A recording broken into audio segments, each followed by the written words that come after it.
All right, video time, folks.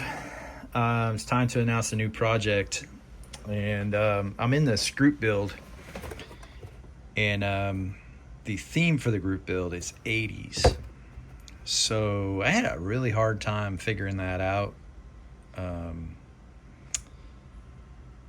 and I couldn't figure out like a build subject, and I finally settled on one I had in my stash that I have been looking to build, but I've not found a good reason to build, and that's this Olds. It's 85 Olds. The kit really didn't matter. It just had to be built in the 80s style. And the 80s style is basically billet wheels. None of the wheels were bigger than 17 inches. Those setups didn't happen till later. Paint jobs were different, so you had like I had to reach out to my buddy Adam to get an understanding as to what the paint jobs were.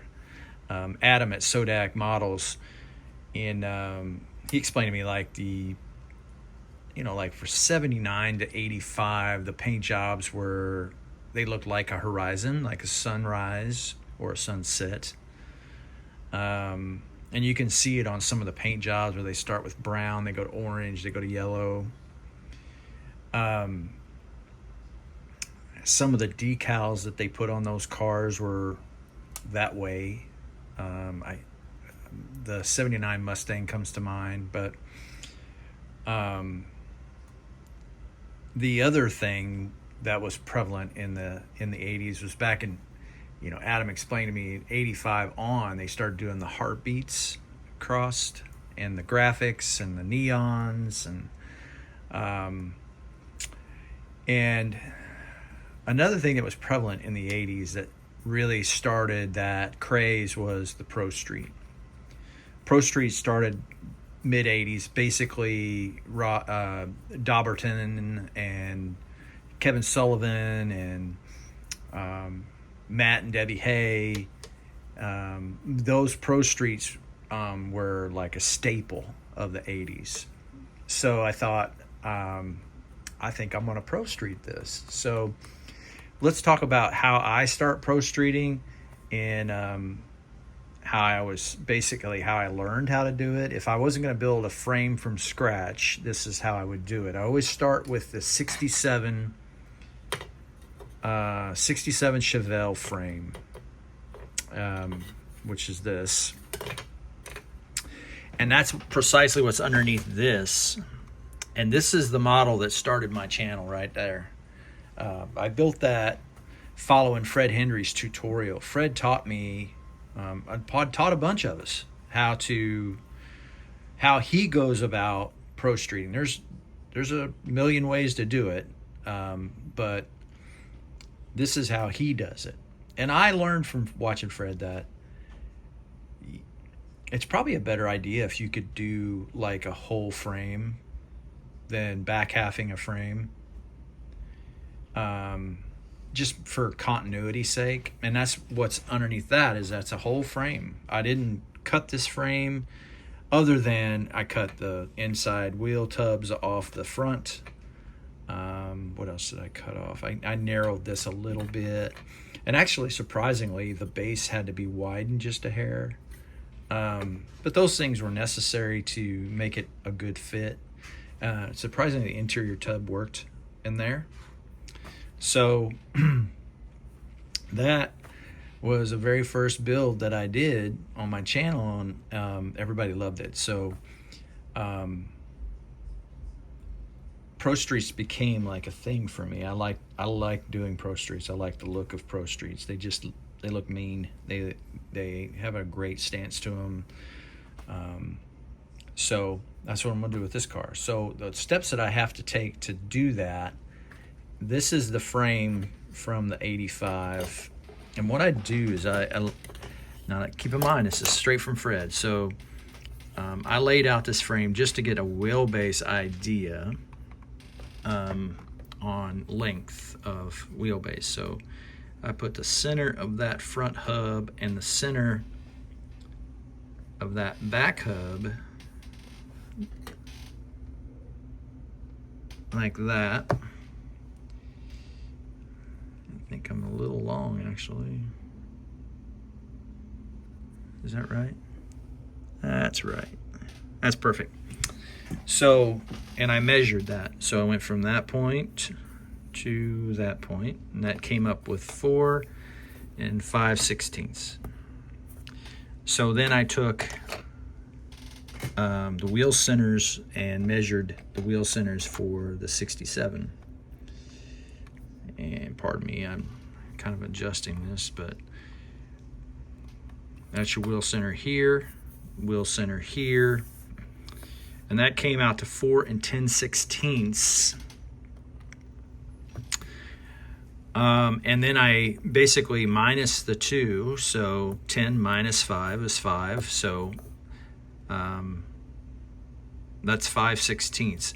So I'm anywhere between 1/4 of an inch to 3/8 of an inch. So basically 5/16 is kind of an odd number to kind of figure out, but that's what I'm at. And you can see like what I did here is that's the distance. So that has to be cut out of this frame for it to work. So the next question you ask yourself is, where do I cut? So what's interesting on the 67 is there's an interesting, you can kind of see it. I outlined it in pencil a little bit, but there's a line that goes right through there, and that line is a reference line to the other side, which is basically the shelf that sits here. And the shelf is basically the rear seat delete on the 67. So then I got to figure out where am I going to cut that, the next part of it, and it's about right there. So I've got a line here and a line here. So I'm going to splice this back together. And I've done this before. I did it on a Nova that I built. So that's the initial steps on the frame. The body itself, I've kind of got this mocked up, but the body itself, this is the 85, the 83, all of them are molded the same because the body styles are the same. And this particular situation, you got all this molded in stuff. That has to come out. So I'll be cutting this out and then cutting this out. And the plan is to use the firewall from a 67. I've always done that. And I might even use the radiator for the 67. So I'm going to cut this out, cut it all the way out to here. I'm going to cut this off, and the Dremel is going to get a workout. So we're going to cut all this out. And if you look underneath this car, you've got a safety zone here. If I can get it to focus, there's a gap. Well, that's the inner fender wall.